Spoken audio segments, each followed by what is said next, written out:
Well, good morning, guys. It's time to spray corn. I got my shuttle of the evil glyphosate.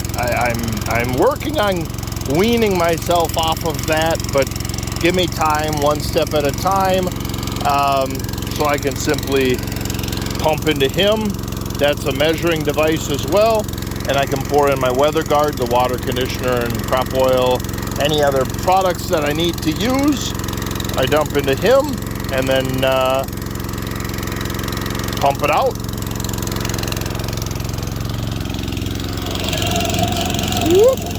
When the toilet's done flushing, I shut that, I open that, and now we're bypassing the Venturi, and we finish filling the sprayer with water. So the sprayer is full. Before I head to the field, let's have this sprayer talk. Why do we need to spray for weeds? Our standard answer is going to be, well, because you got to kill the weeds to protect your cash crop. Like, no. Why do we need to spray for weeds? Why do we have weeds to begin with? There's a book, If Weeds Could Talk. I would love to read it. I've heard a lot about it, and I've been told a lot of that science my whole life by my travels in life, meeting other people. And so let's talk about my history with corn and where I want to go with corn and my success with reducing herbicide. So we used to be a 2-pass system in corn: break free ATZ pre, Realm Q, Roundup with both passes, and Realm Q post. Then we started reducing tillage and bringing in cover crops. So we got rid of the secondary pass, and ever since then we've been weaning down our primary, the heavy residual chemicals, to the point that this year we have no residual. We're just doing a burn down, and then we'll be coming back with cover crops. Now the goal moving forward is the next step is to not use any chemical, is to roller crimp the field, either strip it, plant it, then crimp it, or however that timing works out. But crimp it and then get back out with more cover crops to prevent weeds from coming. And my experience tells me we have a fighting chance of making this work, because the only fields I have a lot of weed problems are the fields I put the most chemical down in soybeans. And so where we had wheat last year, that field, every time we brought beans into it, was getting more and more water hemp problem. And you're like, this is stupid. So when I brought wheat into it, I'm like, wheat's a grass. We can easily control water hemp in a wheat. We didn't have to. There wasn't one plant in that wheat field. But yet across the road where I had soybeans and used many, many chemicals, burnt the beans up good, there was still a tremendous amount of weeds out there. I looked like a goddamn organic farmer.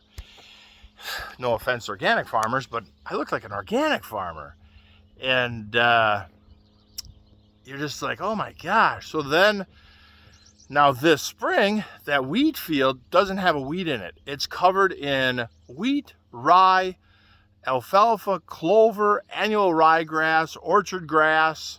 Not a single weed in that field. Where I had the soybean and all the chemicals, all them weeds came back. The white cockle, mustard, canola, water hemp, pigweed, crab, all them weeds came back. And you're like, what on earth? So and I've seen that pattern enough times now that I just need to accept what Mother Nature is smacking me, literally slapping me in the face with. And I just need to accept that fact and start to reduce chemical use. And so on soybeans, the soybeans are going to be way behind corn. The goal on soybeans is, can we put soybeans down, eliminate a pre-pass, roller crimp? The goal on soybeans would eventually get to the point where I'd like to be drilling beans, so then we can roller crimp a cover crop. And get the beans drilled and then bring in another cover crop to help hold back any weeds. And we can always come in and spray as a rescue if we need to. But that would be the goal on beans. The drilling, I think, on beans is a big part of closing that up. And white mold does not concern me because we're trying to build soil health and stuff like that. And so that's the third part here, is soil health is why we have a weed problem. Weeds aren't a plant out of place. Weeds are right where Mother Nature wants them to be. We just need to start listening. So when, like for here, you know, foxtail, dandelions, and thistles are a very common weed for us. What do they tell us? They tell us our ground is compacted, lacking oxygen, and sour. It's lacking calcium. It's sour, tight soil. And them weeds love that ground. Our cash crop, not so much. So if I fix the sourness, the lack of calcium, the lack of oxygen, increase soil structure, increase soil life, can we reduce weed pressure naturally? And also, if we bring in our fertilizer. So we're moving fertilizer dollars. We're taking some fertilizer dollars and doing more soil testing, more plant testing. And instead of just pouring on more NPK, we are buying copper, calcium, iron, boron, that kind of stuff, and trying to feed the plant more of what it needs versus what we think it needs. And weeds love our farming system. We make the soil with our full tillage system and the rollers and packers and all that kind of stuff and all the commercial fertilizers and chemicals we do. We're building this wonderful dead soil that's compacted and tight, and the weeds love excessive nitrates or nitrogen. Let's just say nitrogen. They love the excessive nitrogen, and they love that we pour on a lot of excessive potash. And we are building just absolute wonderful seed beds for all our weeds. We are not building a great seed bed for our cash crop. I don't care how great your soil looks around the seed. If we look at the function of soil, we're not building a good seed bed for our seed. The environment is a very hostile environment to our cash crop. That's why we need to bring in all the herbicides and fungicides and insecticides. And I have not used fungicide on a broadacre spectrum in 4 or 5 years. I haven't used insecticide on a broadacre in 4 or 5 years. If a field has an insect problem, we will treat it to save the cash crop, but that does not mean I have to automatically run to every field. Every field gets scouted, kind of deal.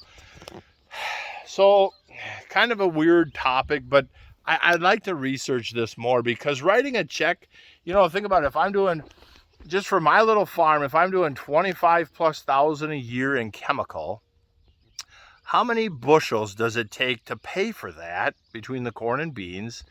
And just that 25,000 a year, and that what happens when it gets more expensive? What happens if I stay in that program and we start to get more resistant weeds?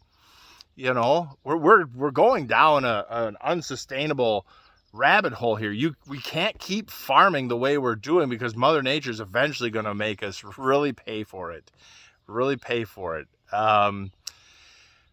Where that roller crimper, I could give up a tremendous amount of bushels when you think of the time and labor that you spend spraying, where I could be billing hours in the shop, the cost of the chemical, that if I was just simply roller crimping and cover cropping and being done, like that money a year, that's half my cost of family living every year goes to the chemical company. And it's like, why? And yeah, so we'll keep you posted, and thanks for watching.